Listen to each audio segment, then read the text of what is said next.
Hace muchos años, había un líder opositor en México que pedía renuncias de presidentes y secretarios porque el Producto Interno Bruto del país crecía 1%.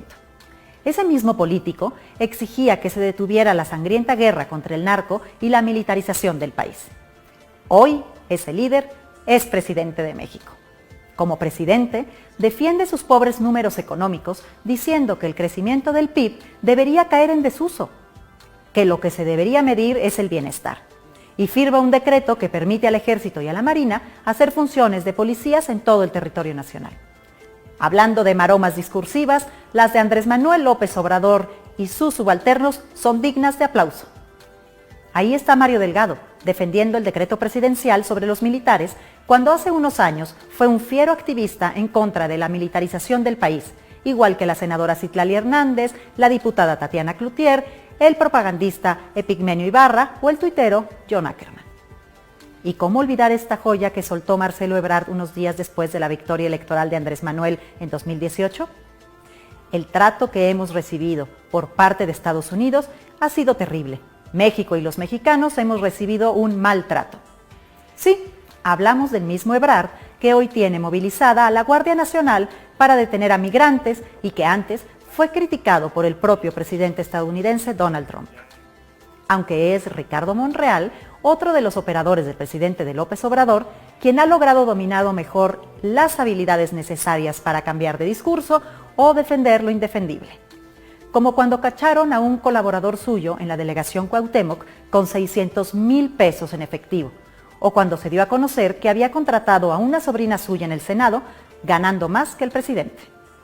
Aunque nada se compara con la ocasión en que quiso eliminar las tasas de interés que cobran los bancos, iniciativa que fue sepultada por el propio Monreal después de reunirse con el presidente y su secretario de Hacienda.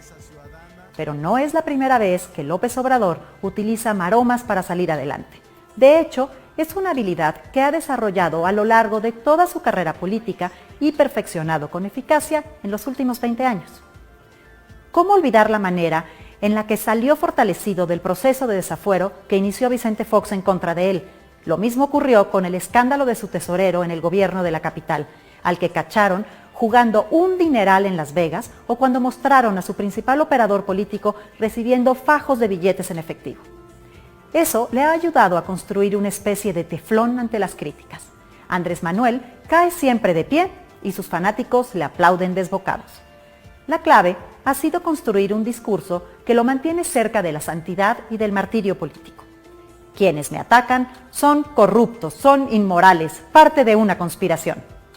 No somos iguales, dice cuando exhiben a los integrantes de su equipo, y refuerza el discurso inventando términos, ideas y así su personalísimo papel en los libros de historia.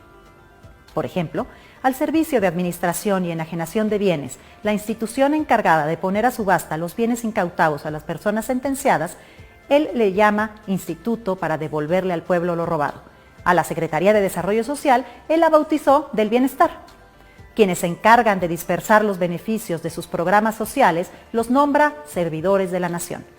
A los municipios que no tienen registrados contagios de COVID-19, ahora los conocemos como municipios de la esperanza. Y sí, así él sigue reescribiendo su historia con nombres que le parecen adecuados para la labor titánica que cree está haciendo. Y sus fanáticos otra vez le aplauden. El presidente de México logra así dos cosas. Por un lado, construir una narrativa en la que él se mantiene libre de cualquier acto que pueda calificarse de inmoral o poco ético, sin que importe cuántos actos legalmente cuestionables cometa. Y por el otro, que sus fieles seguidores se mantengan alineados con disciplina en torno a él. Las críticas se le resbalan porque ya consiguió construir entre los suyos la idea generalizada de que la crítica hacia su persona o sus actos de gobierno es corrupta, organizada y producto de intereses oscuros que no quieren ver cambiar al país. Los críticos lo son porque temen perder los privilegios que ganaron en la etapa previa a la llegada de Andrés Manuel al poder, cuando todos estaban coludidos en una danza de saqueo e inmoralidad. Y sus defensores saben qué hacer: contraatacar. Quien habla mal del presidente no solo es la encarnación del mal, sino que muy probablemente, además, es un poco estúpido o desinformado. La consecuencia de esta combinación es funesta. una sociedad dividida, una oposición acorralada y atomizada, un presidente que solo escucha lo que quiere escuchar y un gobierno que se limita a recibir y acatar instrucciones por ridículas o desatinadas que puedan ser. En Cuestione, creemos que la construcción de una discusión pública sana, argumentada y verdaderamente dialogada no solo contribuye a fortalecer la democracia, es necesaria para gobernar. Y por eso, esta semana analizaremos los alcances y limitaciones del monólogo presidencial, de sus maromas discursivas y del empobrecimiento de la discusión pública. Aún es tiempo de que nos sentemos a dialogar. México no comenzó a construirse el 1 de diciembre de 2018 y definitivamente no debe quedar destruido al final de este gobierno.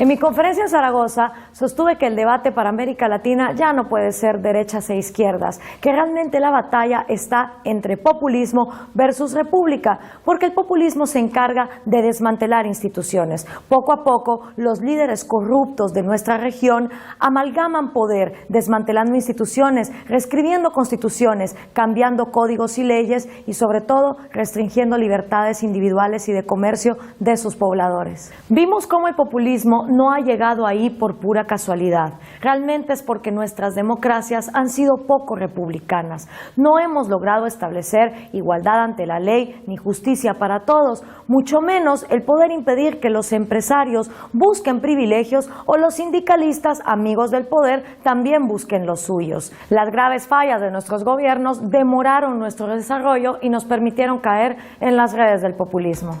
Los líderes populistas, militares o electos, de derecha o de izquierda, consideran que se les ha dado el poder de hacer lo que consideren necesario, incluso incumpliendo las leyes y la Constitución vigentes, con tal de cumplir con la supuesta voluntad popular. Pero, ¿quién decide cuál es ese deseo del pueblo? El mismo líder populista. Por lo tanto, no es relevante cómo vos querés gastar, ahorrar o invertir tu plata, ya que es el Estado, o sea, el líder populista, quien sabe mejor que vos cómo hacerlo, en pos de un supuesto beneficio de la sociedad.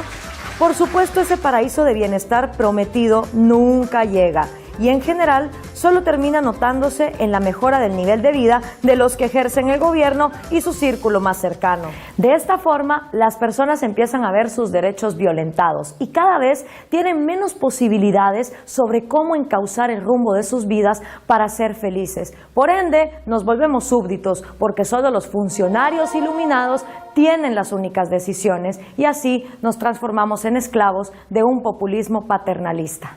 Es irónico, nos consideramos personas maduras, pero elegimos gobiernos que proponen tratarnos como papás autoritarios y nosotros ser los niños irresponsables. Los grandes líderes populistas como Perón, Mussolini, Kirchner, Chávez o Getúlio Vargas coinciden en tomar una parte de la población y volverla el enemigo interno, que junto con el enemigo externo se convierten en lo que los populistas llaman antipueblo. Entonces, por un lado está el pueblo y por otro lado está el antipueblo. En cada discurso, el populista busca insertar odio en la sociedad, hacer que el pueblo odie al antipueblo. El antipueblo puede tomar diferentes formas, externas o internas. La oligarquía, la plutocracia, los yanquis, los españoles conquistadores, los empresarios locales, en fin.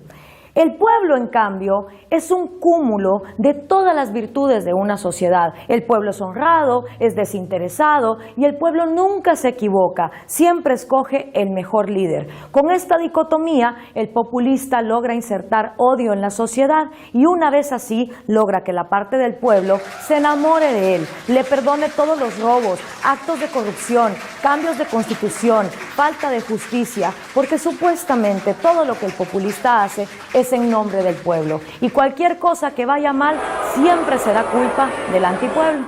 Todo esto se refuerza con actos de adoctrinamiento masivo en los programas de radio, de televisión, redes sociales y también en el sistema educativo. Todo líder populista busca amalgamar los tres poderes, el ejecutivo, el Congreso y el judicial, para tener todo el poder y gobernar en una sola mano. El programa populista se completa con la idea de satisfacer ciertas necesidades sociales y publicitarlas de tal manera que el líder es quien cura las injusticias en la sociedad. Así, incrementan el gasto público, multiplican el empleo estatal, suben las dádivas, los subsidios y las bolsas de comida.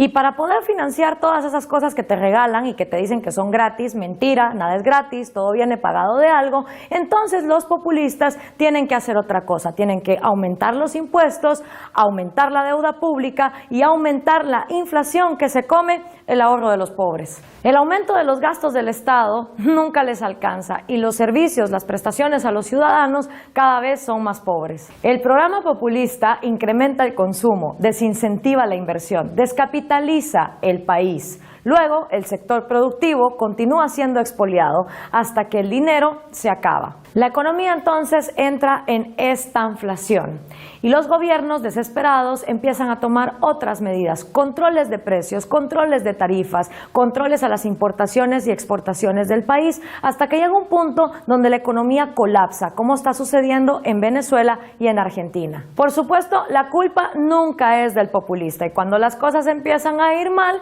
el populista empieza a culpar a los enemigos externos e internos que previamente se inventó. La culpa es del FMI, del Banco Mundial, de los yanquis o los cipayas oligárquicos que nunca quieren colaborar. Y mientras en el resto del mundo 2/3 de la población dejan de vivir en pobreza, en los países populistas, sin que haya guerra, la pobreza sigue aumentando.